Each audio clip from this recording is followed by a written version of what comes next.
behind the baller. My life is more than money and jewelry. My story's so crazy, dog. I said make a movie behind the baller. I went from playing sports to exotic whips. Ain't gotta tell me, dog. I know I'm the shit behind the baller. My life is more than money and jewelry. My story's so crazy, dog. I said make a movie behind the baller. I went from music exec to this podcast. Now I finally feel at home at last behind the baller. Yo, what up, y'all? You are listening to the world famous and the most unorthodox business podcast out there. This is the almighty Behind the Baller podcast. This is a Dust Brothers production, always recorded in 8K high definition sound. You already know the Dust Brothers, the 8-time podcast producers of the year. Miles Davis, Jordan Winter, aka the Dust Brothers. They produce this show. That means what? Yes, museum quality podcasting always. I am your host, Ben Baller, not Ben Humble, aka the Korean John Cusack, aka Player 456 from the ever so popular Squid Game.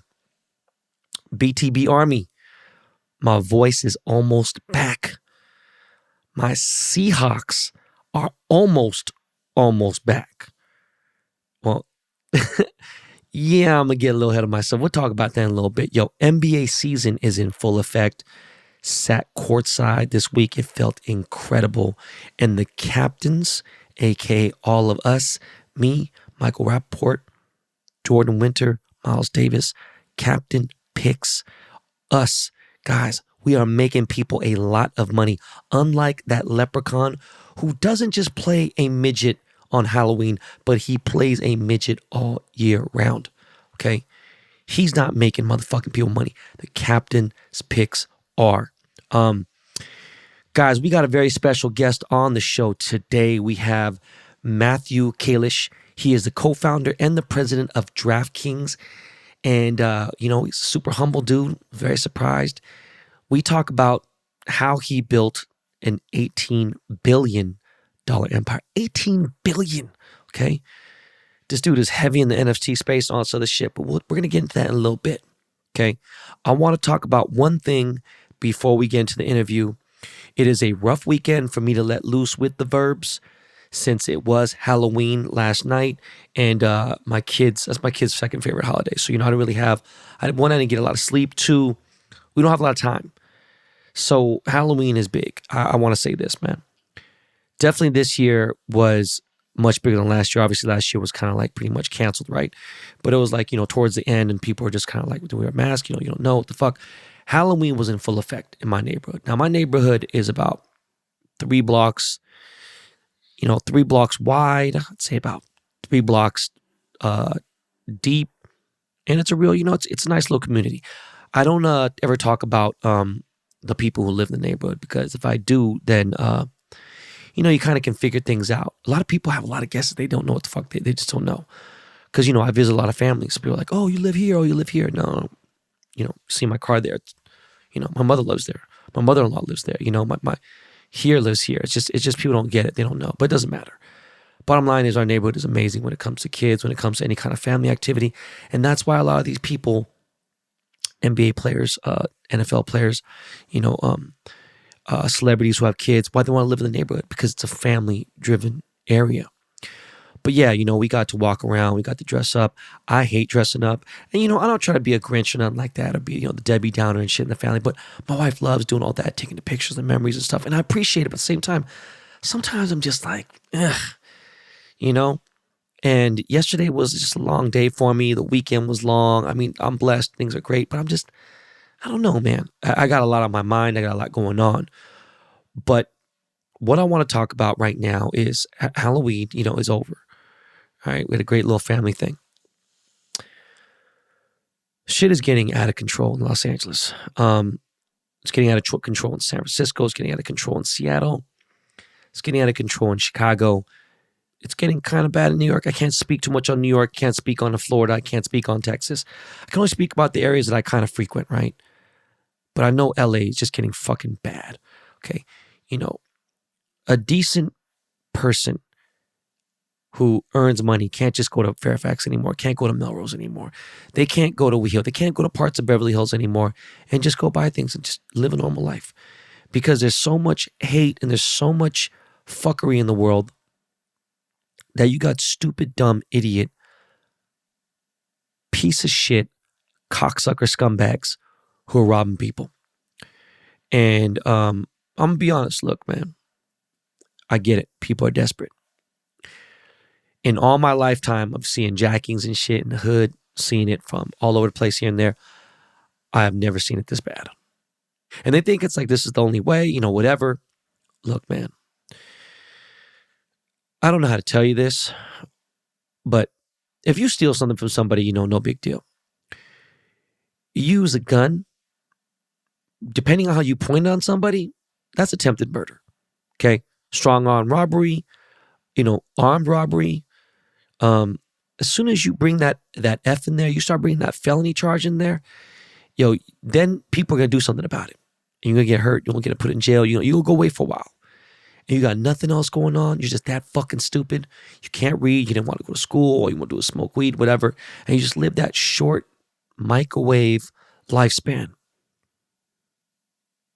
Now, I'll be honest.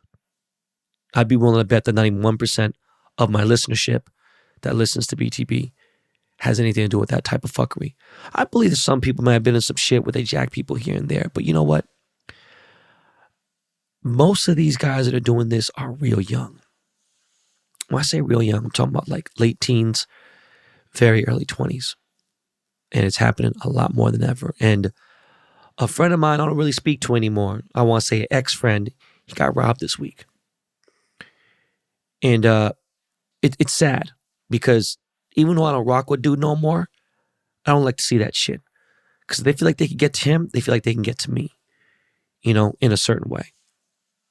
And I've been fortunate. I haven't had that situation happen to me, right? I carry a gun. And there have been times where, you know, I'll be honest with you, from like 2017 to like 2020, I didn't really carry a gun. Not every day. You know, I don't just carry a gun every day. I have multiple clips. There's one in the chamber always.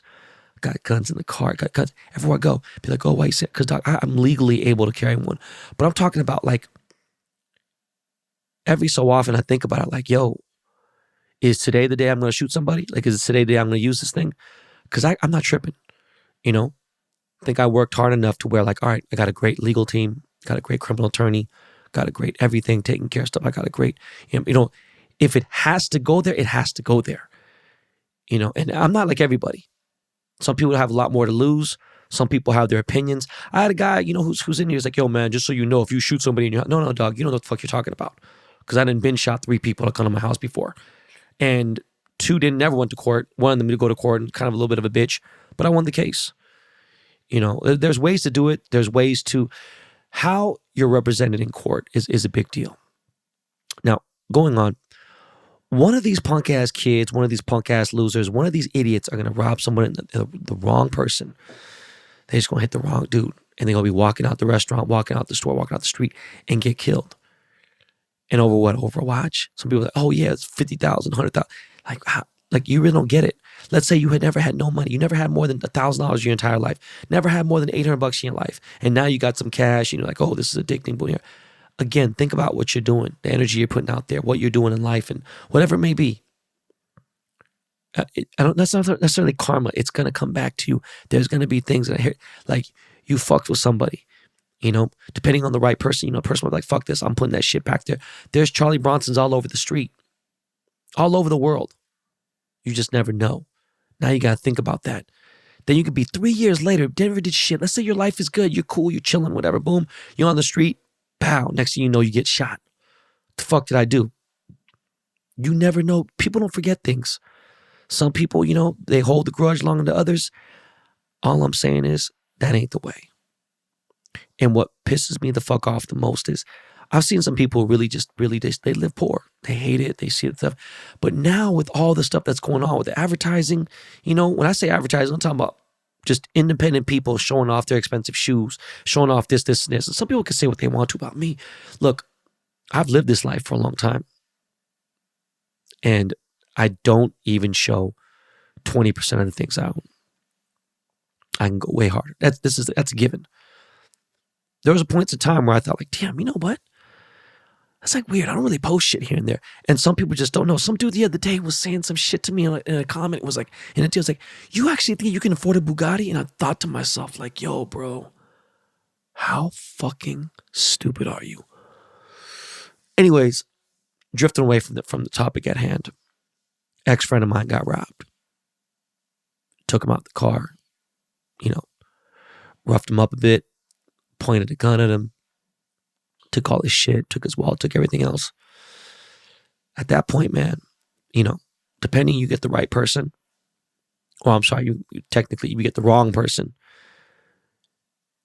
and now your life is fucked up. Over what? Because you wanted to floss? You didn't want to eat. Most of these people, they're not using it because they're hungry. They have no food in their stomach. They're doing it over just, because they want a certain life. And that ain't the way to do it. Robbing somebody else because your life sucks, because what else? That ain't the way to do it. Because I promise you, there's never been a good ending to it. There hasn't ever. Bank robber or whatever the fuck you're talking about career criminals. There's never been a good ending. That's people like, oh, I don't give a shit about jail. That's just my business. All right, cool. That's great. But you gonna fuck around, hit somebody you don't realize, and you're gonna end up on a t-shirt. You're gonna end up on a flyer. There's gonna be a rest in peace song about you or such and such. Just stupid shit. And a few days ago, a place I've ate at over 100 times in my life, Hot Wings Cafe on Melrose, got hit up. These two dudes walked in. Dude had a banana clip in his Glock. Like a 50 clip, like extended out. Like, bro, what are you doing? Like, the fuck? They pull it out real smooth. They were in there for maybe 2 minutes or less. It was so smooth. They took the dude's watch. They took his girl's watch. Were able to walk out. Nobody knew what the fuck was going on. And I'm just like, look, as soon as you turned around and walked out that door, man, bro, motherfuckers just getting shot. Be like, well, why? It's not worth it. No, like, at a certain point, though, enough is enough. You can't show somebody you don't know what the fuck's going on with someone in their life. They might have lost a family member. They might have just lost their job. They might just be done with it. That watch could have been something. People are like, oh, it's not. Stop telling people what is worth what. To them, I'm saying. There could be something like a gesture that their father who passed away passed down something, but it meant something to them. So they're going to fight for it because, it's just important, significant, sentimental value, memorabilia type things. Think about Christopher Walken when he's explaining to Bruce Willis in Pulp Fiction about the watch and what his dad went through, and his dad's dad went through the wars and shit to get that watch, and he had to go get that watch back, and he had to deal with Ving Rhames and all that bullshit over all that little shit, and people were like, yo, you don't know what that meant. Good thing is, my ex-friend is okay. Seen him at the Laker game, didn't say shit to him, didn't even know about it until after. But I felt bad, So I was a kind dude out of my character, it seems like. Really not really. I just kind of reached out. I was like, yo, man, if you all right, man, let me know if you cool. Still not really fucking with you like that. I want to make sure you're all right. Whatever. Some people take it how they want. But, just a gesture. Tracks NYC got robbed, right outside Buddha Bar in New York City. They got him for a richer mill. It's just getting really bad right now, man. People are really fucking, again, it's just like these people... They're not going to fucking go eat. Like, when I say eat, if you rob somebody and go to Mr. Chow's or go to somewhere, that you wasn't hungry. You was just trying to do something that it wasn't meant for you. People, oh, why couldn't it be? Because that's just the way life is. Life ain't fair.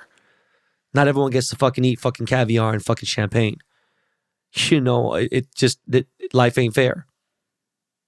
But if you work hard, work smart, network, lay in the cut, play your position, you can have those things. But when you do type of shit like that, it's just, robbing people, doing dirty shit. Nah, it ain't going to go your way. It never will. You'll never prosper that way, I promise you. And if you were trying to feed your family, trying to feed a kid, do certain things, get it. That's not the case 99.9% of the time. These guys are fucking just hater-ass people. They want to be able to go get some shit, go to a club, pop out. Who fucking knows? Just shitty ass bullshit, okay? I do not condone robbing, jacking, breaking and entering, all that shit. That should end up getting somebody fucking killed. So just wanted to say that before we start this show. This dude is a prime example, right? Now, he didn't grow up in no tough neighborhood or nothing, but like, dog, nobody cares anymore about where you're from, what hood, where it's tough.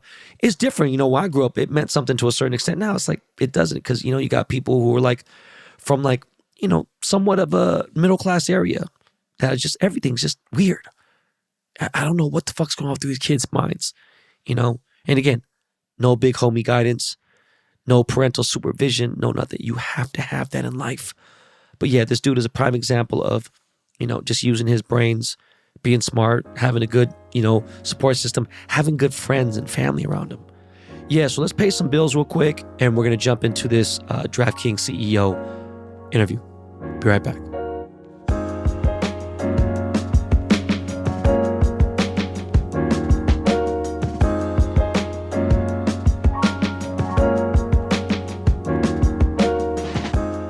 This holiday season, I want to give a gift to my loved ones that makes them feel special and unique, just like the relationship that we share. That's why I'm giving everyone I care about Storyworth. Storyworth is an online service that helps you and your loved ones preserve precious memories and stories for years to come. It is a thoughtful and meaningful gift that connects you and those who matter the most. Every week, Storyworth emails your relative or a friend a thought-provoking question of your choice from their vast pool of possible options. Each unique prompt asks questions you've never thought to ask, like, what's the bravest thing you've ever done in your life? Or, if you could see into the future, what would you want to find out? After 1 year, Storyworth will compile all your loved ones' stories, including photos, into a beautiful keepsake book that you'll be able to share and revisit for generations to come. Reading the weekly stories helps connect you with your loved ones no matter how near or how far apart you guys are. With Storyworth, I am giving those I love most a thoughtful, personal gift from the heart and preserving their memories and stories for years to come. Now, go to storyworth.com/baller and save $10 on your first purchase. That's storyworth.com/baller to save $10 on your first purchase. STORYWORTH. I actually have gifted this. If you've ever wanted to make your home feel safer, there is no better time than now. This week, our friends at Simply Safe are giving Behind the Bottle listeners 40% off their award-winning home security. We love Simply Safe because it has everything you need to make your home safe. Indoor and outdoor cameras, comprehensive sensors, all monitored around the clock by trained professionals who send help the instant you need it. Simply Safe was even named Best Home Security System of 2021 by U.S. News and World Report.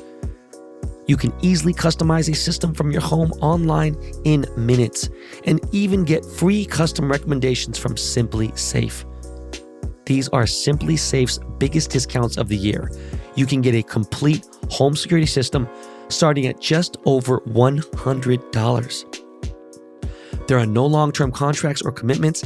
It's really an easy way to start feeling a bit more peace of mind. Take advantage of Simply Safe holiday sale and get 40% off your new home security system by simply visiting simplysafe.com/baller. Again, that's simplysafe.com/baller for your 40% off your entire system. Hurry, this offer ends very soon. Yo, Behind the Baller. BTB Army, we got my man Matt. If I fuck this up, don't get mad at me because people fuck up Asian last names all the time, even though my last name is easy. But is it Kalish? It's Matt Kalish. Matt Kalish. Yeah, I knew I'd fuck it up. We got Matt Kalish, president, co-founder of DraftKings. Yo, Matt, thank you for being here. Really appreciate it. Hey, thanks for having me. Yo, so jump right in it. You know what I'm saying? Like, tell my listeners, where'd you grow up? What was your childhood like? Yeah, I was born in Lowell, Mass. I've been around, the Boston area my whole life. When I was growing up, in Mass and southern New Hampshire, my family was we didn't have a lot going on. My dad worked in a prison. My mom was a hairstylist. They were both in the military prior to doing that. And, we got into just all this really basic stuff. Like we were doing, T-ball leagues. I was playing a bunch of sports growing up. And one thing I got into that really formed a lot of my future was distance running. So I ended up getting into college on a distance running scholarship of sorts and punched above my weight a little bit getting into college. So I went to Columbia University in Manhattan, which was like a crazy culture change for me growing up sort of more in the suburbs my whole life. And then finding myself in Manhattan when I was 18 on my own. So that's kind of how I got the ball rolling career-wise as well. Holy shit. Let me rewind a little bit. It's like 5 things that just fucked up all my questions. I was like, first of all, that's dope. Columbia, my niece goes there. My twin nieces, one goes to Vassar, one goes to Columbia. And I've always, like when I was a kid, because, you get told, might have been in your era, but you go to Ivy League, you're instantly the fucking man or the woman, you know what I mean? So congrats, that's dope. Being in Massachusetts, were you a New England fan? Were you a Celtics fan? Were you Red Sox fan? Yeah, we were home team fans. So Celtics. I missed the, Larry Bird in the era when they were really killing it. I was a little too young for that. And so I caught the part that was sad right before 2001 when things got really good in Boston. So I have a little bit of a flavor for what it's like to not have the best sports teams in the country. But, the last 20 years have been so exceptional. I'm glad I had that little experience when I was young when we were losing a lot. I have a weird, I don't know what the word is. I have a weird relationship with Boston. My brother went to boarding school there on a scholarship since 3rd grade. He's a lot older than me. My brother is 56. And my brother lived in Boston for most of his life. And then from there, he went to Andover. My sister went to Exeter. And then my cousins went to BU, both of them. And then in 92, by random chance during college, I go to school in the Bay Area. I'm born and raised in LA. I meet Marky Mark and we become cool. And then I meet this rapper Guru from Gangstar, and he's from Roxbury Projects. I was working at the club called the Roxbury, and just random things about Boston always popped up and I couldn't get rid of it. And I hate Tom Brady until he won this last Super Bowl and I was like, yo, I got to give it to him. Like that Tuck rule shit really, really got on my nerves. But what intrigued me, and I'm sorry because it's a business podcast and we'll move forward. You said your dad worked in a jail or a prison. Was he a CO? Yeah, he worked at Billerica House of Correction. He was a CO. Prior to that, he was in the Navy. So there's 2 things I'm obsessed with.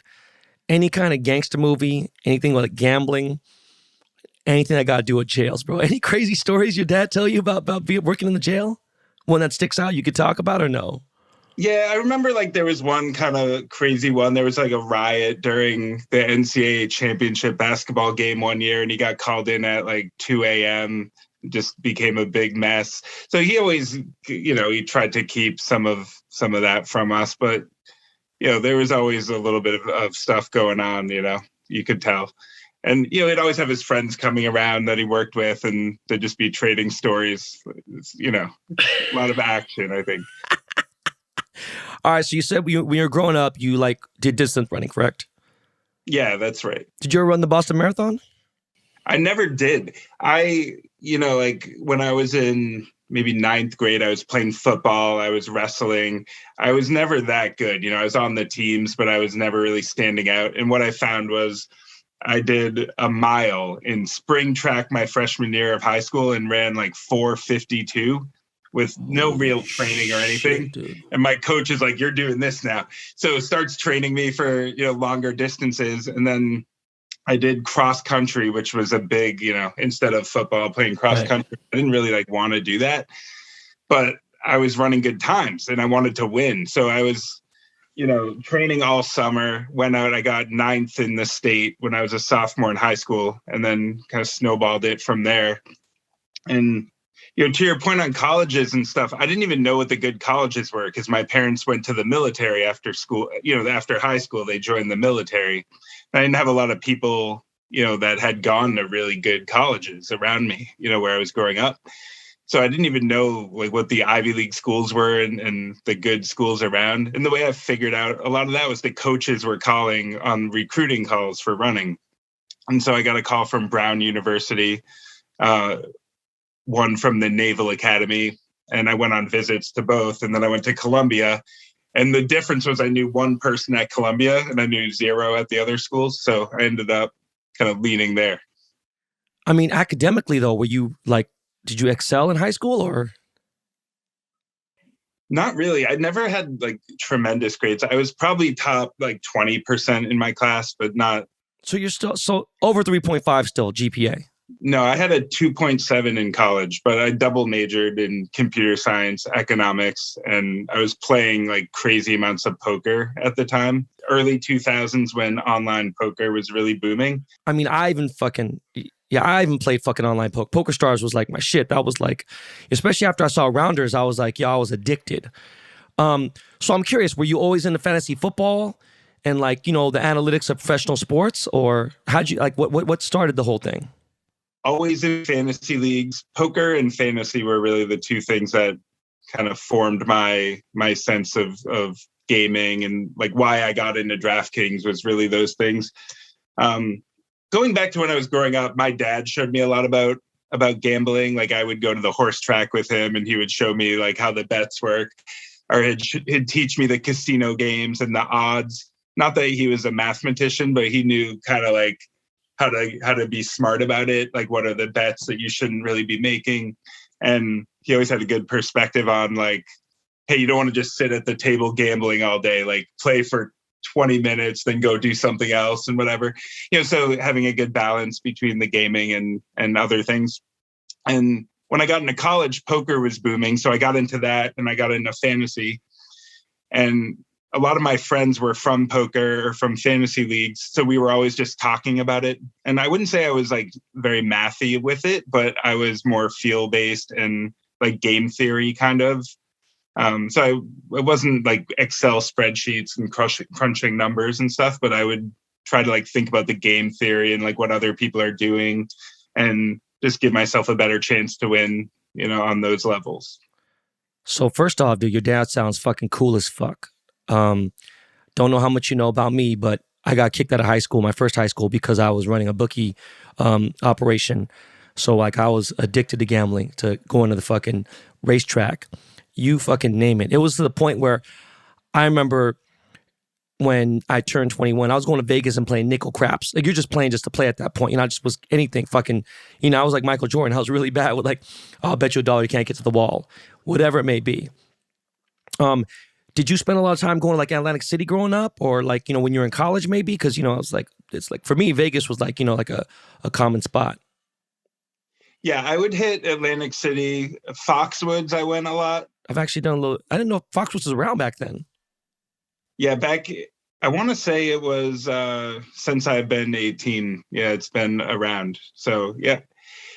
And also, yeah, down to Vegas, I would travel a decent bit as well. I played World Series of Poker a few times. This is even like before I had much going on, not much success or like flexibility on money or anything. I was still taking some trips with my friends and, mixing it up. But it's always been a really big part of my life. Were you a sports bettor back then too, or no?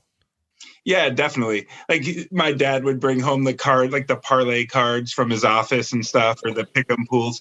So I was doing that from, really early age. And I continued casually, but I continued with that pretty much throughout my whole life. That's cool. Yeah, let me ask you this, man. This is just random. I just thought about this top of my head.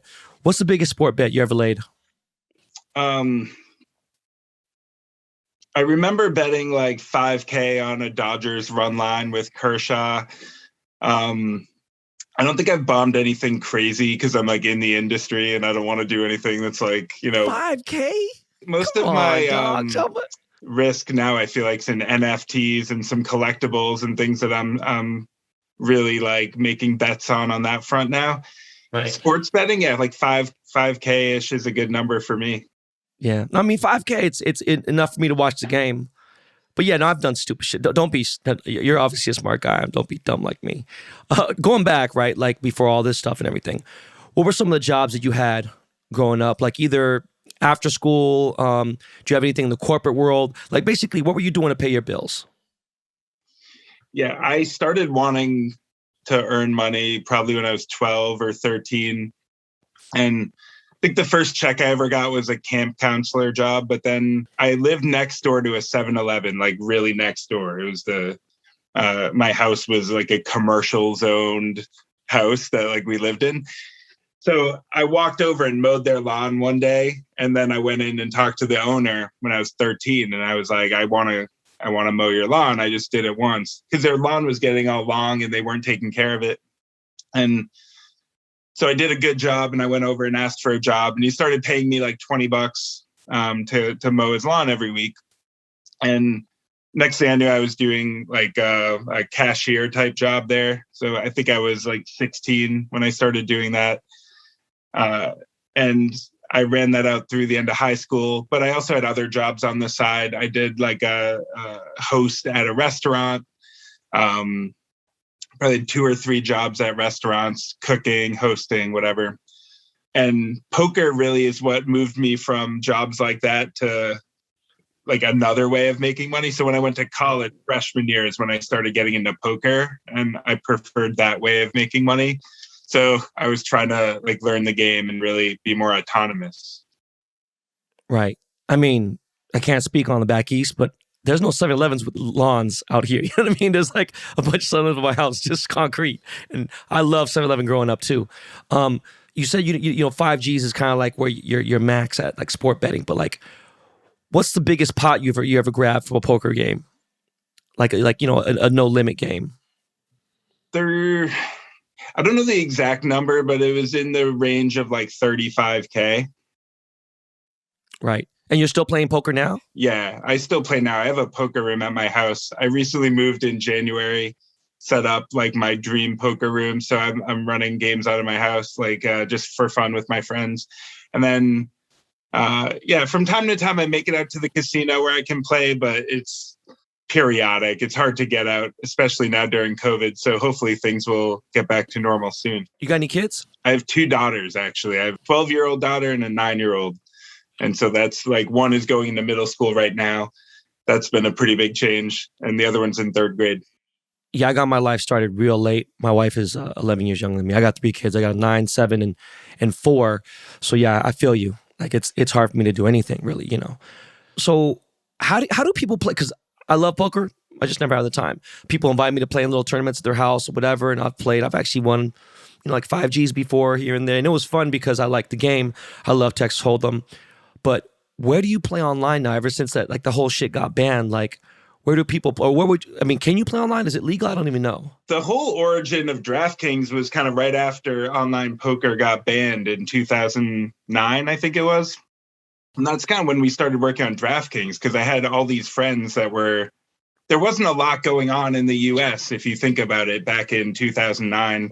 If you wanted to get a sweat on a sports game or like poker or anything, not a lot was really happening. And, you know, all of my friends from poker they lost their hobby. They didn't have like a good outlet.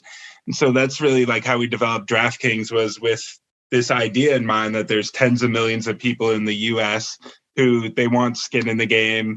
They like predicting things. They like games that aren't easily solved.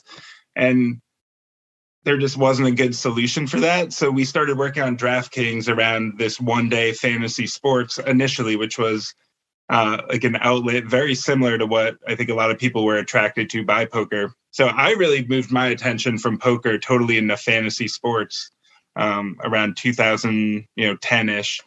And since then, I've been really developing DraftKings. So poker hasn't been as big of a part of my life. It's just been for fun, really, in the last decade or so. Right. So you launched DraftKings in 2012 from your co-founder, Paul Lieberman's apartment. How long did you guys know each other before you even launched the company? For a bit. I knew Jason, one of my partners, who's our CEO today. I met him at Capital One in 2006. And then Paul I met 3 years later at a different company that we all worked together. So we knew each other for a few years and had collaborated at the companies that we were working at. So we had a good idea of what we were good at and how everybody worked. But the biggest thing was that we all had the entrepreneurial bug and we didn't want to like live in corporate America on the hamster wheel. So that was like the biggest thing that we had in common, and some of our hobbies as well. Like we were playing fantasy and doing things like that. No, for sure. So it was you three guys pretty much that were involved from the jump? Yeah, exactly. So we jumped it. It took about a year from when we started talking about it when we quit our job. We started in early 2011, nights, weekends, developing DraftKings, and we were still working together at a company called Vistaprint. And then we quit in 2012 after we got a little bit of seed funding in the door. Was this the first business you guys have ever attempted to put together? Like, was this the first business venture for you guys? Yeah, it was. We were talking about a bunch of ideas. You know, we had wanted to like do something. We knew we wanted to do something, but the right idea just hadn't really come along. And we had some ideas that weren't so good that we, you know, explored and then didn't move forward with. Like the one I always tell people is Paul had an idea for a daily deals aggregator website. So it would take like a Groupon and Living Social and all of those daily deal sites and put them all on one place. And yeah, we didn't do that one, but we had ideas like that, you know, like a bunch of one-off businesses. And the idea for DraftKings is the first one that we just dropped everything and went all in on planning. At that time, like none of us had much money or things going on. I had like $9,000 in the bank that I put into it. Paul and Jason put something similar in. So we started with about $25K in the bank. And until we got funding, that was all the money we had to invest. And then by early 2012, we raised another $1 million from a seed fund. And that's how we really got the ball rolling. It's funny, you just read my mind. Right when I was looking at it, I was like, yo, so how much you guys need? How much you guys started with? What you got? And you said it right there, like 25K, huh? Yeah, that's kind of the thing is I was 30 and I had 9K in the bank and I'd worked for 10 years and you kind of like are on the hamster wheel. And at that point I had a daughter, I had a house, I was paying a mortgage, you know, I had just finished paying off my student loans from college. Fuck. And so I was looking at it and I'm like, I don't feel like I have anything to lose because I'm 30 and I have $9,000. So like, it's not that, it feels like a lot because it's all of your money, but it's like, if I spent 10 years getting there, do I really have that much to lose? So, you know, it was for me like a good bet to go all in on a company. Of course, we got pretty lucky with like how well it's gone, but you know, it felt like a good moment to take a shot. No, it's funny. This wasn't an original question, but you said that at 30 because I thought about perspective. I was broke 3 times before I was 30. I worked in a corporate business. I was head of a record label. I never heard that term hamster wheel necessarily, you know, just you hear the rat race, but like, that's exactly what the fuck it was. And I had to leave because I was like, yo, I'm not going to get rich here. I'll keep living beyond my means. I have a great expense account, you know what I mean, where I can take to dinners, a lot of shit, but fuck all that. Like I want more in life, you know? I became a millionaire at 31 in 2004. Like what year did you be, or how old were you when you became your first, like on paper, where you become a millionaire? If you don't mind saying. Roughly, I would say I had 9,000 when I was 30. When I was 34, I think I had $1 million. At one point in like 2015, I probably had 40 million. Then I had 0. And then now it's, you know, we're public and things are... Right. How'd you go to 0? Well, in 2015, our industry was regulated. There was a lot of kind of like change that was going on with gaming in the US. And during that time, just the company's like value was seen as much less because fantasy sports was being regulated. There was a lot of change going on, and just like it wasn't certain like how bright of a future our company would have at that time. So things kind of like dried up basically, and then we had a couple years of much slower growth in 2015, 2016. As you know, we spent a lot of our time on things like regulation, compliance, you know, all of this stuff. And it really wasn't until after sports betting became legalized and regulated, which was 3 years ago about, you know, that was kind of the next phase of hyper growth for a company that really made things run quite a bit. It's funny because crypto was all fucked up in 2015 too. I remember, you know, like I was early and almost as early as you can be. What was that like then? Like to see your shit drop to, being a father, having kids, and then seeing like, the company value drop. Like, did you freak out? Like what made you want, like what like kept you going? Well, I never it was DraftKings is private at this point, right? So I never was sitting here holding money, right? It was all on paper. It was just kind of an idea of what we were building was worth. So my lifestyle and everything didn't really change. It was kind of really living off of a short budget, not doing anything too crazy. So I didn't even have a change of lifestyle or anything that I noticed. And it is a little gross. I know anyone who went through something like, crypto going way down in 2018, or if you've ever owned a stock that goes way down, like it sucks. You don't like looking at it on paper, but it was all on paper. So, the way I looked at it was like, I still felt really great about our company. I felt great about what we were building. We had an amazing team, like really, really top tier, like technology product. Jason, our CEO, is like, I think one of the best tech CEOs in the country. So we had amazing leadership, amazing people. I loved my job. I loved what I was working on. And so it didn't feel like that much, it felt more like a challenge, just something to get through. So, this is an entrepreneurial show. We're ranked in the top 10 entrepreneur shows on Apple Podcasts and all that stuff. And my audience, they love to know like the genesis. That's what like one of the biggest favorite things, especially with anyone who's a mogul, any kind of, someone at your level, president of a major company, co-founder of a big company. So the day the idea for DraftKings was created, who said what and what was the original vision of the idea? Vision of the idea. So first discussion I ever had on DraftKings was with Jason, who is Jason Robbins, our CEO. This was after work one day. I just grabbed him and pulled him into an office. And I was like, I have this rough idea that I think is pretty cool. It's basically like, how you're playing internet poker, you open up a table, you're playing for a while, then you close it, whatever. I'm like, what if that is fantasy sports? Like you just open a league, you draft a team, you play for that day, and then there's a winner and it pays out, and you can do it a bunch of times a day if you want. You can do it once, you can take days off, you can play every day, so like a really flexible one day fantasy thing that's kind of like the same experience as what people sought out with poker. And this was pretty soon after, the poker was all shut down in the US. And instantly, he just totally gets it. He was playing, all the same things as I was, totally got it right away. He's like, we should meet this weekend, start sketching it out. And then Paul, who's now our third partner, Jason grabs, and he's like, we're thinking of working on this idea. Are you in? Paul's in right away too. He was like looking for something, we were talking about ideas like this all the time. So within a day, we had the three of us all kind of jazzed up on this really high level idea of what if you could just make drafts every day, watch a day of sports, and then there's payouts based on how you do, and then on to the next day, and do that across every sport. So we started like prototyping out this project, spent a week or so on it, and then we're looking out on the website, like the internet, and we found a few websites that were doing something kind of similar. And one was FanDuel, one was called Draft Street.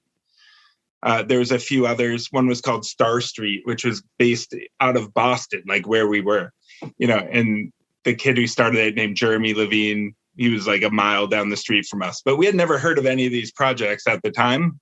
And I was kind of bummed out because I thought it was this novel, like brand new idea. And there was probably 10 or 20,000 people who had tried it at that point. Holy shit. I called Jason and I was bummed out that somebody else, or multiple other sites were up. And so I'm like depressed by this, whatever. Jason, he's like, is it Google? Is Amazon doing it? Is, ESPN doing it? Are any of them that far along? And we realized that nobody had really done that much with the idea. They were all like brand new startups. And so we decided like, hey, we feel good about our ability to execute. We think we could like really build and execute this plan well. So we kept working on it, even though we found a couple other like competitors who got a jump start. FanDuel is about 3 years ahead of us. So we were behind by a bit of time, but we felt good about our ability to execute and catch up. And so we kept at it. Right. I think I have like a couple small little websites where I sell merch. I have like, info about me and shit like that, like basic stuff. And that's like, I used to be able to kind of code the real basic shit, add a JPEG, boom, for sale here and there. It's just difficult. I can't imagine like doing the app and doing the website, having the drafts and all that stuff and everything. You had to hire developers, right, for all that, basically to create that website and the app? So we had a little bit of money. This was still us working off that $25,000. Oh, shit. You can't go that far. So we had Paul learned how to code just to build the prototype. He was actually an electrical engineer, so didn't have a lot of coding experience. Jason was learning how to go like pitch our business, fundraise. I was working on a lot of the product specs and working with Paul on like what we were building and prototyping. But yeah, we used to go in seed round pitches around Boston, and we would like pull up the website and it would just crash or go to like the doom screen.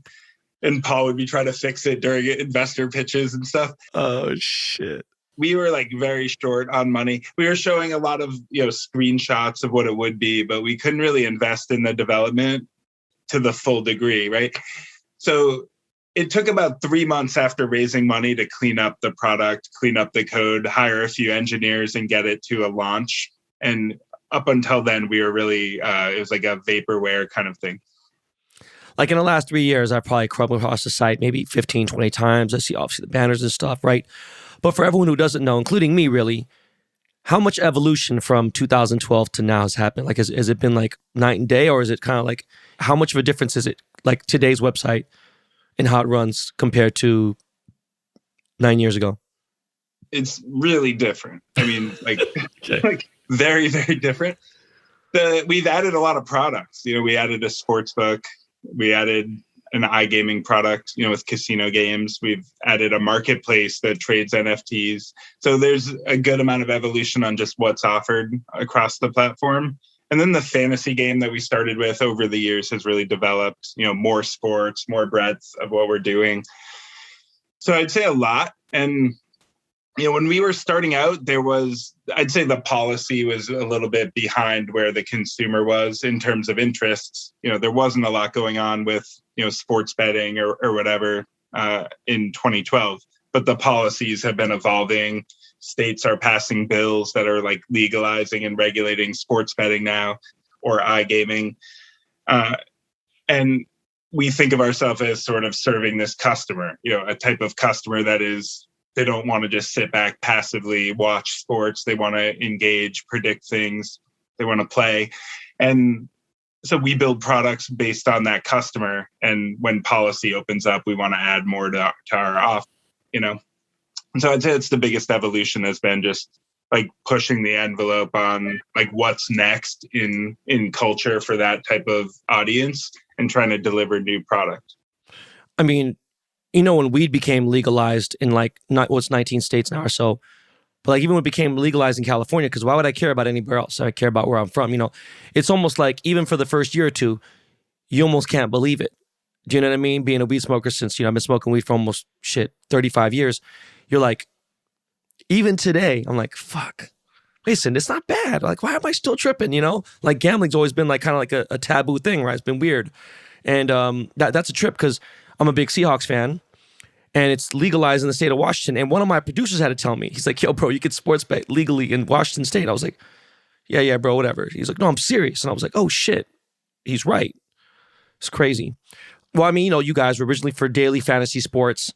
And that's what I remember the first time hearing you guys. But now you guys are the official fantasy partner for NFL, MLB, NASCAR, PGA, fucking UFC. Yeah. Jesus Christ. Did you guys ever think you would take DraftKings this far? Like, could you fathom that it was going to be at this level? No, but yeah, I think the only person who really saw that angle was probably Jason, like our CEO but he's like he's a sick one. He is like Elon Musk. And like me, I was thinking it would be a good business, really good business, always really believed in what we were building, but the scale and magnitude, I don't think I fully, expected to have 15 million, whatever, people come sign up, millions and millions of people playing, and to like go public, have the level of success. I never really saw that coming. It's been an incredible ride, really. I mean, have you seen personally, like your company DraftKings, change the lives of players, or even like your employees? Have you seen it change people's lives? Like, I'm sure it must have. Like, I know people who play all the time. Yeah, like between Jason, Paul, and I, we always had this mentality, like, if we can give somebody equity in the company that can help us, like, we always were willing to do that. We weren't too protective with our ownership. And over the years, we raised a bunch of funding rounds that, made entire investment firms, paid back their entire rounds. We had over 100 employees make $1 million plus on the IPO, so it's like, really, we gave every single employee stock.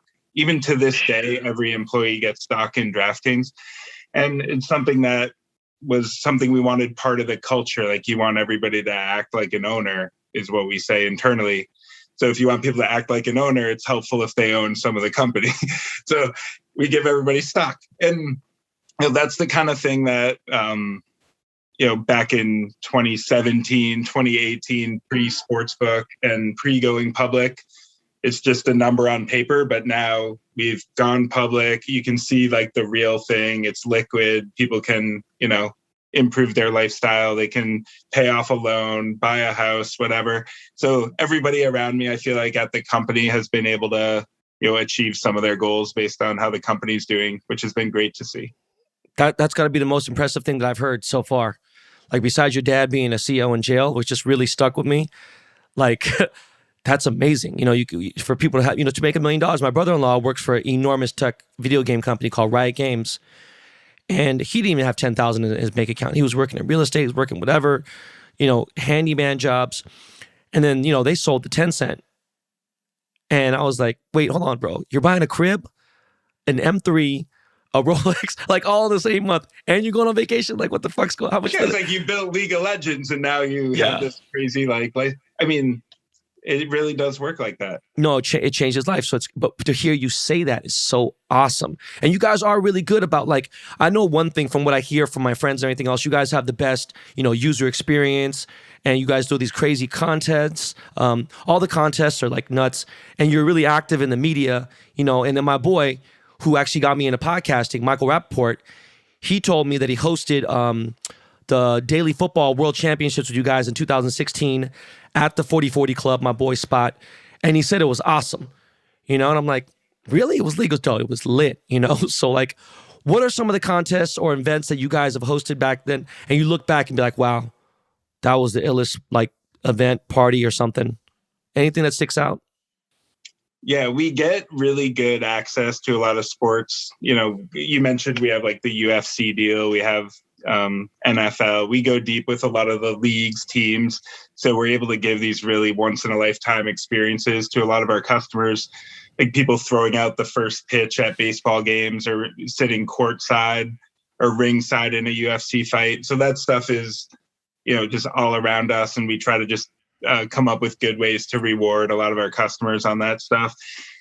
As far as events, we started doing sports betting championships, which have been a really like interesting emerging part of the business, where it's basically like people start with a certain bankroll and then they're making bets over the course of a few days with the goal of like whoever has the most at the end, like wins the prize, So sports betting championships have become really like more prevalent, doing those in person.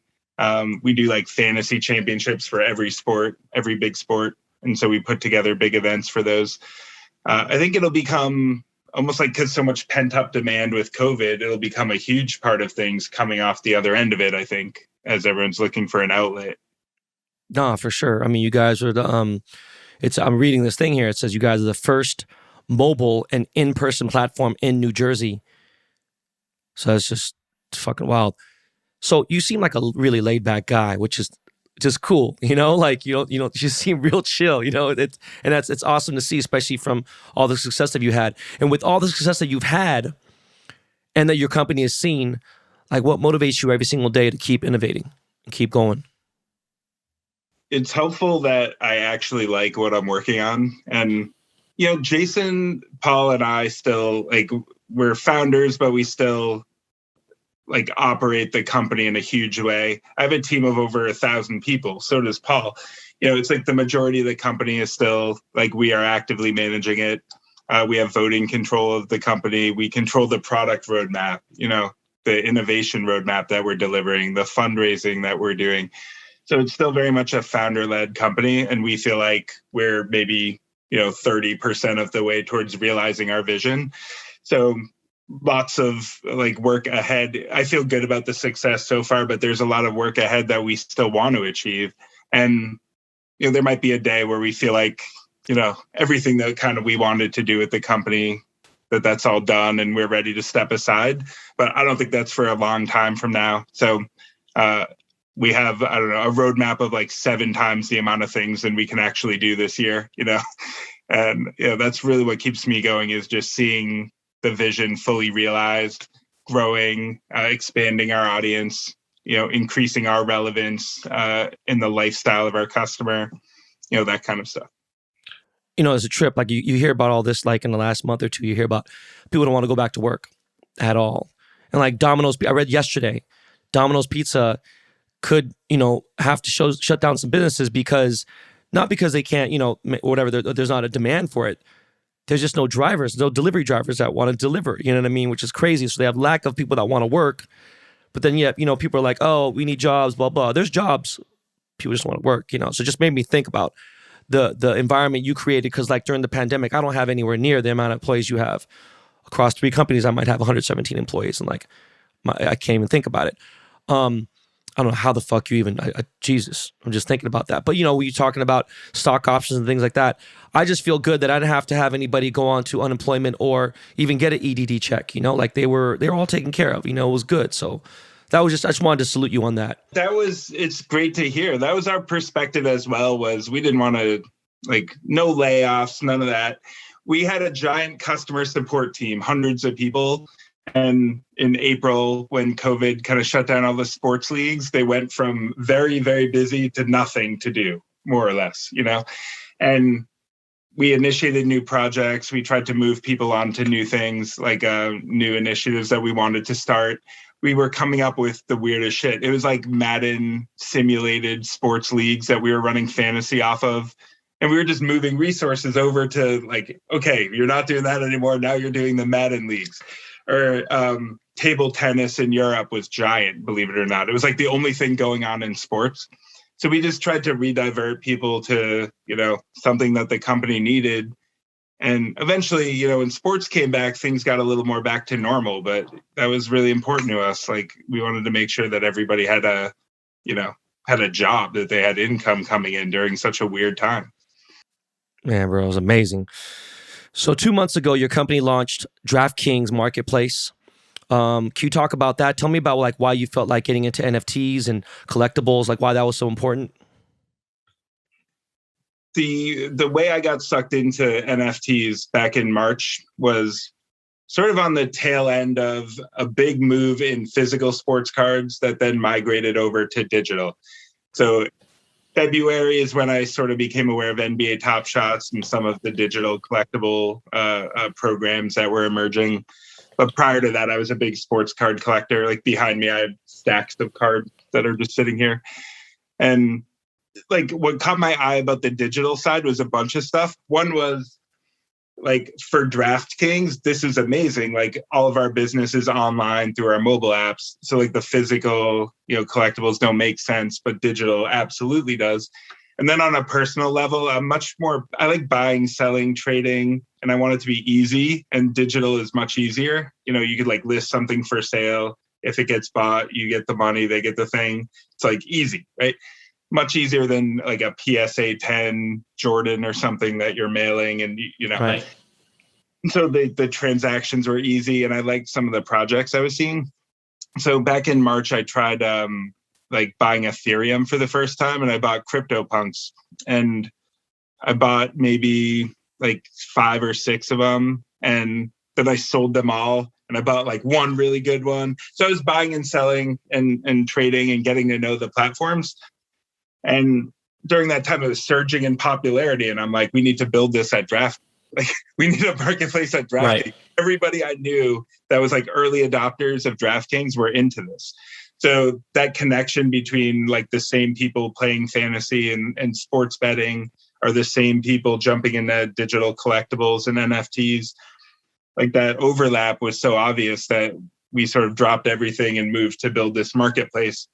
And over the next few months, I both became like a giant NFT collector and at the same time, like helped steer this product that we launched ultimately in August around DraftKings Marketplace. And so, yeah, that's been a big part of my life the last 8 months.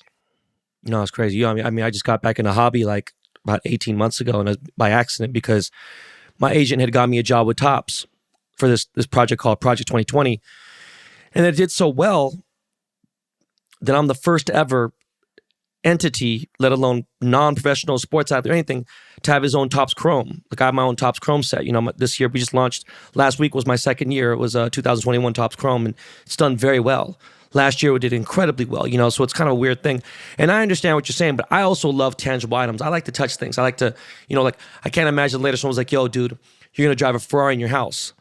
And even if it fucking experience is great, it's like, no, dog, there ain't nothing like being out there and being dangerous and being in the street going 190 miles per hour in a fucking Lamborghini. Like, bro, stop. Don't talk to me about, I want to see that PSA 10 in my hand, Michael Jordan, Kobe, whatever.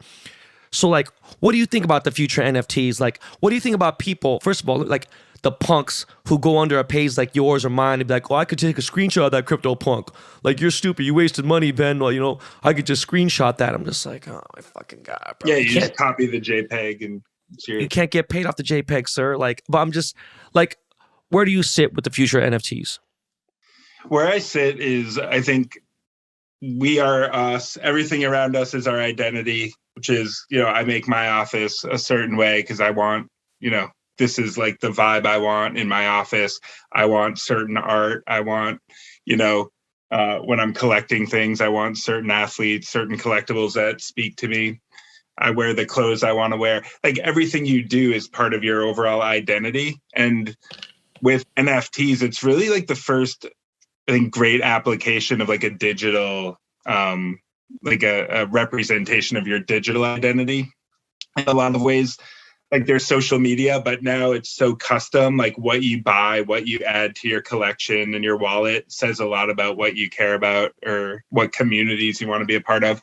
So like what stood out to me was each project, you know, it has its own artist, its own style, its own community. You go into the Discord rooms and there's like a character around the people that are collecting that thing. And you get like, I want to be a part of this one. This one's not for me, you know, and you start building a collection that just says something about who you are. And I think that's why NFTs will always be, you know, special, why they'll always be a growing industry, is because think about all the ways that everybody, you know, like shows more about who they are, shows more what they care about.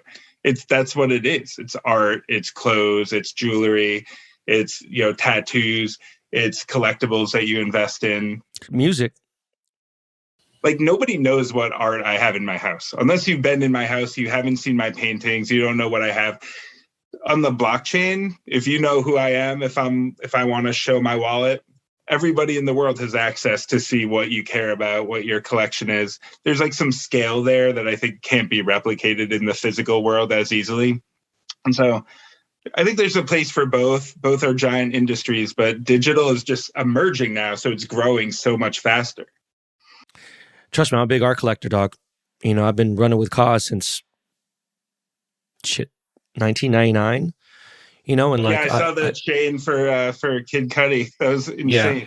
And you know that's a museum, one of one piece. It's not like, you know, it's something that you think. And I'm being honest with you. You think there's a big jeweler, like, I don't know, because I mean, this is the ego talking, but you know, I'm one of the biggest jewelers in the world. You know, I won the GIA Jeweler of the Year. It's like winning the NBA championship back to back. I did that, and you know, no one's even won it twice. No one's ever even been most of these people, you said 99.9% of Instagram account you see on Instagram that's a jeweler, they haven't even been nominated. So it was a big honor for someone like, because you see the people who won in the past, it's like, like they wear a suit, like just different type of people. I'm the most unorthodox type person to win that. But working with Cause was amazing. Working with Murakami, these things, it's incredible. We're going to do jewelry, NFT type shit and everything. I just trying to ease into it. I did some stuff to mess around. What you said was interesting for people who are listening right now who asked me about NFTs, and I refuse to talk about it on the show. And I was supposed to have Blau on, a couple other people, and I've had Gary on my show, but I didn't want to get too deep into it. But like, it's funny, when you said the wallet and the visibility of seeing your collection, I didn't really think about anything until I look at my MetaMask account. I was like, yo, shit, look at that OpenSea, and everything's listed there. And I'm like, yo, nobody knows what the fuck I have. How the fuck is there 217 views on this? I didn't look at it 217 times. Then I started realizing, I was like, motherfuckers are browsing around. Now it's like, I just was kind of like, it's kind of weird. So I switched wallets, and I realized that doesn't matter because you can see where it's going. And I wasted gas. For those of you who don't know what the fuck I'm talking about, there's gas fees to so I'm fucking switching NFTs to different wallets, and I'm paying gas fees thinking like, I'm going to go into a hidden wallet. And I'm like, wait a second, what the fuck? And I'm just like, oh man. So it just is what it is. It's funny. Everything's tracked so well, No, it is. I was like, how the fuck do you know that? Because some dude hit me up and goes, hey, man, you want to get rid of your V-Friends? And I was like, V-Friends what? Your V-Friends Fox. And I was like, I don't know what you're talking about. I knew what he was talking about. I just was being a dick, because I don't want to talk about it. Yeah. And he goes, aren't you K-Town OG? And I'm like, how did you know what my username was? And it was just weird. It was invasive, Anyways, the tech, the blockchain is crazy. Everything you do is tracked. Like, that's the thing that's so stressful about it, or amazing, is if you make a shitty trade, like say you buy something and it goes down 80%, everybody knows you made this shitty trade. They can tell. Other way around, if you get all this clout from like making incredible trades that people, they're like, oh yeah, I'm going to follow this guy because he knows what he's doing. He's like, he's flipped this thing for a bunch of money. Yeah. And yeah, it's crazy. I saw like one of my friends, Ricky, FaZe Banks, he's like flipped some things for tons of money. Yeah. And he, like you're saying too, got the jewelry of all his crypto punks around his wrist. And now people are following him because they saw like it's all in the blockchain. They see his trades, and then they're kind of like following what he's doing next. So you see that because it's all public. Yeah. By the way, I'm in FaZe Clan, so Banks is my dude. It's just a crazy fucking thing, especially with the pucks. He would hit me up, like, yo, you want to get in this? I'm like, bro, I have to be honest with you, bro. I've won and done so well in so many fields. I don't need to win at everything, dog. I'm not that dude. I can't keep up anymore. I'm so over. I just want to take my kids camping and just chill. So, that's why I do podcasting. It's an amazing thing. I didn't think I just did it for fun. Yes, I speak into a microphone and it's edited, it's more professional, but I like to think of maybe just having a conversation with people, even though I don't know who's listening on the other end, because my fucking show's #1 in Botswana. I don't know one person in Botswana. It's high in Australia. It's in areas like, what the fuck? But it's reaching to people, so I know people are listening. And I'm just having a conversation, and I'm having a conversation with you, and I hope people, gravitate towards you because you've done so many amazing things. You should be, known and rewarded for it in a more in-depth way with this interview. And speaking of podcasts, I heard that you host a podcast with GARYVEE, because we were just talking about GARYVEE right recently, and it's called Props and Drops. How do you like being a podcaster? I like it. I never thought I would be really doing any content. And I did this thing with Gary because over our text, we were talking about sports cards, NFTs, everything. And I think he wanted to get a little more into sports. I wanted to get more into collectibles. So we were kind of crossing a bit. We do half our show is about sports betting. Half of it is about collectibles and NFTs. And we just go wherever the momentum is, wherever culture is going, we kind of gravitate towards. And that's what we're talking about. So a lot of current events on both fronts. It's been good. We're like 9 episodes in or something. So starting to figure out how to do it. I know you're 200 something at this point. So, Mike Rapport really put me up on everything, and the consistency was a big deal. having, the weekly drop, the bi-weekly, just the emergency podcast, and just making sure you have the structure, even having a theme. So I never thought about this type of shit. Man, I'm a fucking jeweler, before that was in music. Like, this is crazy that I have a platform, and it's my most powerful platform is the podcast. So salute. If you ever want a guest on there, let Gary know I'm down to come on and talk some shit and whatever. Oh, we're definitely doing that. So the last question I ask every single guest who comes on the show, no matter what. It is always the last final question. Is there anything that you would like to ask me? Yeah, I want to ask if I can hook up with you and get like my favorite NFT pendant.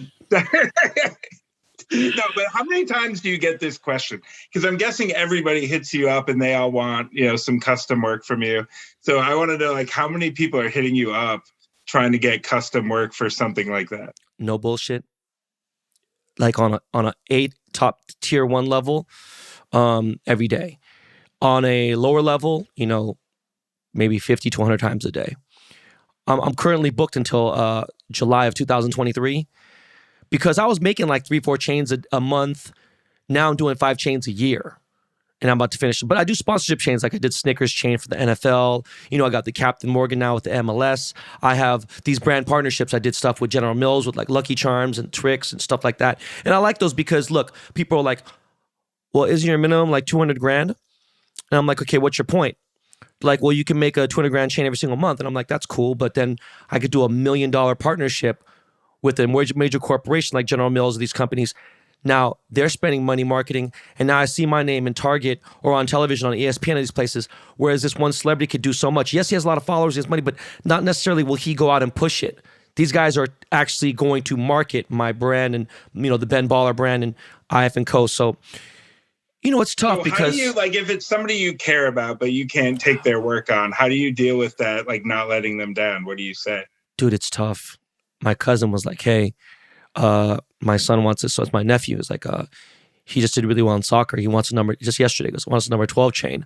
I'm going to personally cut a small little 12 one and just do it myself. It's just really simple. I'll do that. But like, even Cuddy, I just talked to him 5 minutes before I got. I was like, yo, bro, I got to record this show. I got to go. And he's like, let's do something else. I'm like, oh my God, like there's money and it's great. And we come with the craziest ideas, but shit, man, like, like it's every time I sign up for a job for a chain, that's like more time I'm taking away from my kids, and that sounds fucked up, So it's tough because when it's a friend, they get butthurt. And then now, nothing friendship-wise, I'm like, yo, don't forget we got that dinner with this. I'm not going to fucking dinner with fucking Ben Baller. He thinks he's too good for it. Like, what are you talking about? Shit got nothing to do with anything. It's like, I don't know. It's like, how are you like, imagine if you're, not saying I'm LeBron, but imagine you being LeBron and you have a lot of friends and a lot of family and it's game 7 and it's in your hometown. Like, everyone wants to go to the game, right? Like, what do? I just hope that people understand, like, hey, and I want to retire from jewelry soon and just keep, just podcast and do my brand partnership deals. So, I mean, I'd love to make you an NFT chain because I have not done one yet. And I think it would, it would do a lot of good for the community that we're both, fond of. So, I do what I want to do, but to be completely honest with you, I haven't been very inspired lately. When they came up with this cost piece, I'm like, bro, do you know how much money that's going to cost? You know how big that's going to fucking be? And then it broke the fucking internet. Like it was at the Met Gala, it was over $1 million. It was like security people had to go with him. He has to take Advil to wear the chain because it's so heavy. It stops the circulation in his head and gives him a headache. There's things that go on it, causes putting in a museum. It's going to, he's like 100 years now from Ben, people are going to see it in museums. And it's just like it's a different level when it's museum quality. So right there, you're already at above anybody else on my list. So if you were even remotely somewhat serious at doing something cool, that would be fucking awesome. I'm dead serious. Yeah, so now it'd be awesome because we started incorporating the QR codes, on the piece, whatever, boom, because it could just, all the camera has to catch is that code. Now let's say we did the QR code in the back of the piece, right, boom. Now it goes to your fucking, to your OpenSea or whatever. It's crazy, and I don't care if anybody does it first, blah, blah, whatever. That's not me. I used to be the guy. Who does it the best? Who wins a championship? And I think me and you, we can win a championship, bro. So I'm game. Excited, man. Thanks a lot. I mean, that's the best part about success is you control your time. You take on the projects you want. So congratulations. No, congratulations to you. I really do. I didn't know very much about you. I knew, DraftKings, it's like hearing Pepsi to me. It's that, much of a household name. But just hearing the way that the culture or the climate inside your company sounds like non-toxic. It sounds amazing. I'm always around toxic shit. So just again, man, thank you so much, Matt, for coming on the show. I really salute you. And yeah, man, that's it, bro. All right, man. Thanks a lot. Appreciate the time. All right, thanks, guys. Yo, Miles, man, throw on a little bit of Lakey Lake, and we're going to be right back with the commercial break first.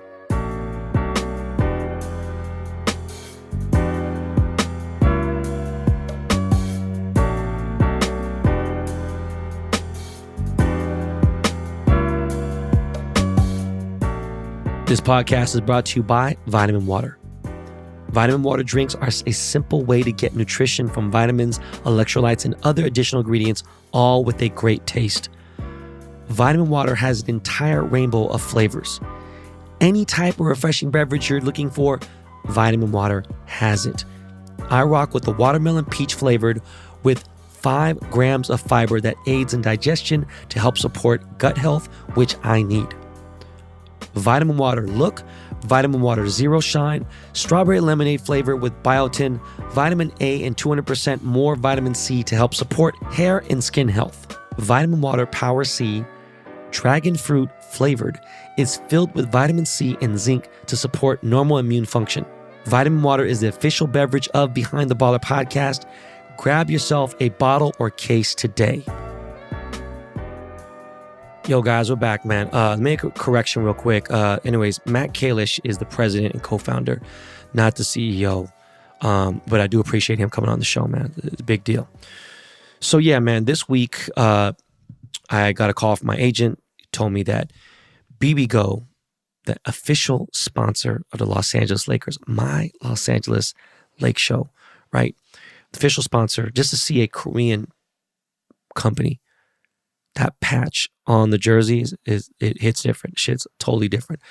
But they hosted a Friday night game for me versus the Cleveland Cavaliers, meaning they gifted me 2 courtside tickets. Now, they weren't the greatest courtside tickets. They were still legit courtside tickets. It's a fucking serious game, you know what I'm saying? These motherfuckers are going for over 20 bands a ticket right now. Ever since the pandemic, as you guys know, cars, everything is up. Food, gas, like everything's just crazy. And Laker games are just in high demand. So tickets are no fucking joke right now. But I want to give a shout out to BIBIGO. For those of you who don't know, they're like the Korean Chipotle for a popular Korean dish called bibimbap. And basically, you get like a bowl of rice. And then you want to put some vegetables on it. You could put like 8, 10 different vegetables on there. You could choose how you want it. You could choose spicy pork. You could choose chicken. You could choose beef. If you don't eat that, you could have tofu, have an egg on there, have some gochujang, have some other sauces and mixtures. And it's good. It's really, really good. But yeah, I was really hyped that they invited me. I took my boy Jeff, who owns Riff Los Angeles, Riff LA. He's never been to a courtside game. He's never been to a game courtside ever. And it was amazing seeing a grown man that giddy. It was pretty fucking awesome. But at the game, it was a trip. It was my first time at Staples since February 2020. It was a trip having paparazzi take pictures of me outside of the arena, and yeah, it was weird. It was a tripped out experience, and it was just, I don't know, man. It was just kind of like it felt good, even though I was wearing a mask the entire time. Going in the founder's room, just like networking was different. Ran into my boy Alex from Cookies. He's one of the owners of like 2 of the biggest cookies dispensaries. One of them is Melrose. We just did a appearance there, a couple months ago. And I ran into Rich Paul, chopped with Rich Paul for a little while, Clutch Sports. It's funny is I've never met Rich before, like personally, like on a one-on-ones basis. And I was like, yo, what's good, bro? And I was like, yo, my name is Ben. He's like, come on, man. He's like, come on, bro. I know who the fuck you are. And I was like, oh, bro, I didn't know, you know what I'm saying? Like, I don't want to be rude. I was like, what's up? The funny thing was, if you guys watched that show, Animal Kingdom, I was sitting next to Pope from the show. I forgot what dude's name is. Pope's name, Sean Hatosi. It's a fucking crazy ass name, right? Especially for him. He brought his son with him. And his son's 8 years old, was sitting next to us. We had a good old time, man. It was a good ass game. I got to chop it up with Flea. Flea is married to a friend of mine, Melody Ishoni. Anyways, I've known Melody for a long ass time too. Seen her come up like crazy. But there wasn't like a bunch of crazy ass celebrities. It was kind of an odd game. But we got the W, beat the Cavaliers, and then we had an off night, and then last night the Lakers played Houston, and we got the W. Don't understand what the fuck Vogel is thinking with some of these calls and everything, but it's crazy because, we're beating Houston by 28 fucking points, and then they come back. Like, why do we always we love to take our foot off the gas. Anyways, man, I'll be at the Laker games. Actually, totally forgot. It is November, guys. I don't know how the fuck I forgot to say that, but it is November, and I'll be going to a game in a couple weeks. I'm going to be taking my boy George Lopez to the game, be sitting courtside, and it's going to be fucking lit. And, I'm looking forward to our Laker squad this year. Seeing Melo play was a damn treat. Malik Monk. I don't know, but we got an interesting team this year. We got the OGs and we got some randoms that just kind of weird. Anyways, Seahawks, guys. Seahawks got the W yesterday. Okay. Now, it's not rocket science. You give the ball to Tyler and to DK, and guess what? We're probably going to win games. Alex Collins did his thing. He ran pretty good. I'm not going to lie to you. But you know what? We focused more on the pass yesterday, and they let Geno cook against a really terrible Jaguars team, horrible Jaguars team. But you know what? Everything worked for us. Everything did not work for them. They're dropping passes. They're fucking 12 men on the field 2 times. There's crazy penalties left and right. There was just stupid shit. Fucking delayed games. How do you have 3 delayed games, Urban Meyer? What are you doing? And like a blank look on your face, Urban Meyer? Like, bro, you're not like some fucking amateur. It just don't make any sense. But we go to 3-5. We're still above the Niners. They're in last place in the NFC West. We got a bye week coming up. Russ has probably come back. And then we got to go fucking fight in Green Bay against arguably one of the best, top 3 best teams in the NFL right now. And Aaron Rodgers in the worst place to play in their home. So I don't know how this is going to turn out. I do feel, I think, let's see what happens. I mean, we go right from that to fucking the goddamn fucking Arizona Cardinals. It's like, goddamn, we could finish the season off 9-8. And if by any kind of miracle, any kind of miraculous, situation happens with our team, and we win one of the games versus the Cardinals, and we beat the Packers, who knows? And any given Sunday, we could end up in a wild card. But I know a lot of shit's got to change. My boy Quandre did his thing. Jamal was playing good. Everyone looked real good. I'm not gonna lie to you. Our D looks straight. The only thing I was pissed off at is, we destroyed them. We crushed them. We absolutely routed them. The only problem is, how the fuck do we let Trevor Lawrence score on that fucker? Just, man, even a field goal would have made me upset. I just wish we did it. And they went for it, and we could have fucking shut them out. Crazy stat. The Jacksonville Jaguars have never scored a first half point ever. Not even a field goal, nothing. At Lumen, CenturyLink Field, same thing. But yeah, I just, we look good. DK looked good. It's not rocket science. We need to get more passes to him. DK's rating the other day was already second in the NFL, and he's not getting any touches. He's barely getting there. Talking about, Deebo Samuels.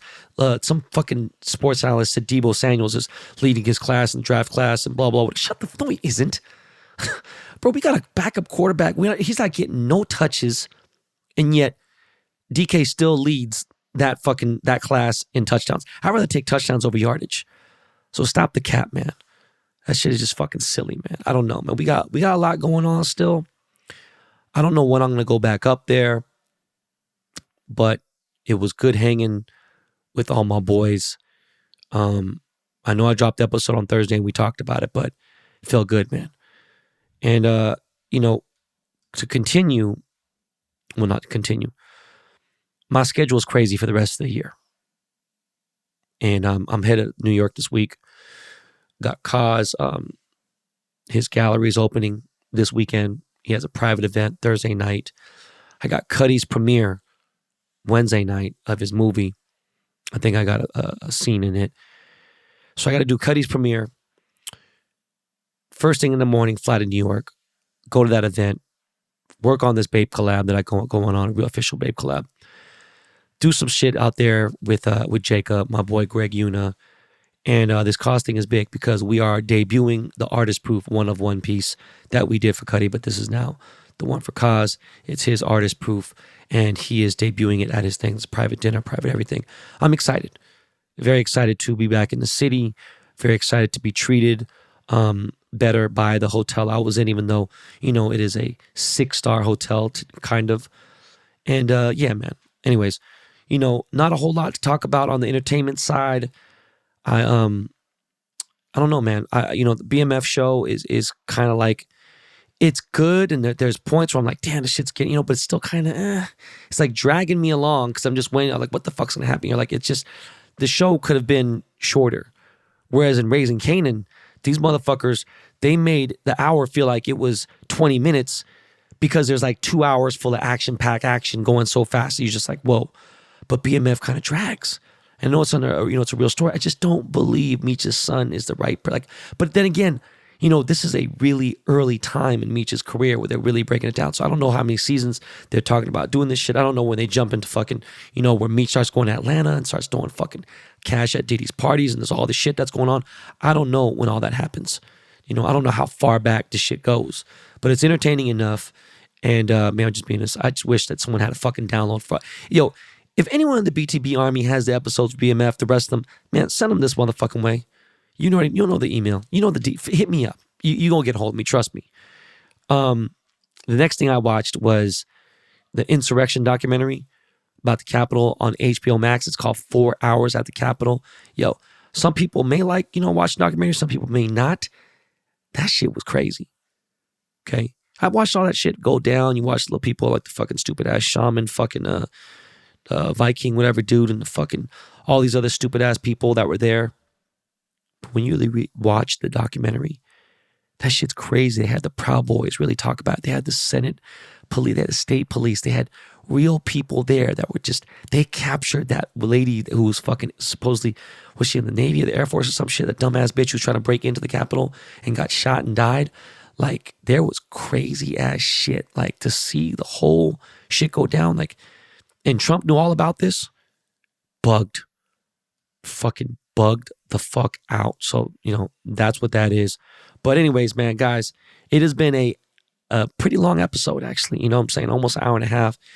And I want to give away some shit. So, my Ben Bar did the Chrome boxes. They're going crazy right now in the hobby. Motherfuckers doing box breaks. They're breaking out the dope-ass hits, all that shit. So I'm giving away my first box officially to a BTB member. All right. I am not going to advertise this on the podcast. I mean, outside on social media. I want this to be really like for a real person who's listened throughout the entire show. We're not going to advertise we're giving away the box. We're not going to say in the episode notes. We're not going to talk about it anywhere. You just have to be a real BTB Army member to answer this question, okay? Now, the first person who can email behindtheballerpod@gmail.com and tell me the name of my friend from high school who I wanted to follow. I wanted to follow his footsteps. I don't want to go to college. I wanted to follow him. And because he became a successful record music business mogul. Tell me his name, guys. First person to get that correct is going to get a BBDTC box. I will even sign a card in there and sign the box too. All right, guys? So you know the email address, behindtheballerpod@gmail.com. Guys, that is all the time we have. Appreciate you guys like you have no fucking idea. Still got this Eli interview. Ruby's going to jump on. Had some shit that happened, and yeah. You know what? I might do a full review of my Tesla Plaid next week. We're going to figure this all out because the car is fucking crazy. It's just literally insane. I want to talk about that. But that's it, guys. Look, if you don't hear from me this Thursday, not sure if I'm going to try to squeeze the episode in. You will hear from me on Monday. I love you guys. Appreciate everyone. Please don't forget to hit that subscribe button. Please don't forget to tell a friend about Behind the Baller Podcast. All right, y'all. This is my man, Lakey Lake. He's going to take us out of here. Peace.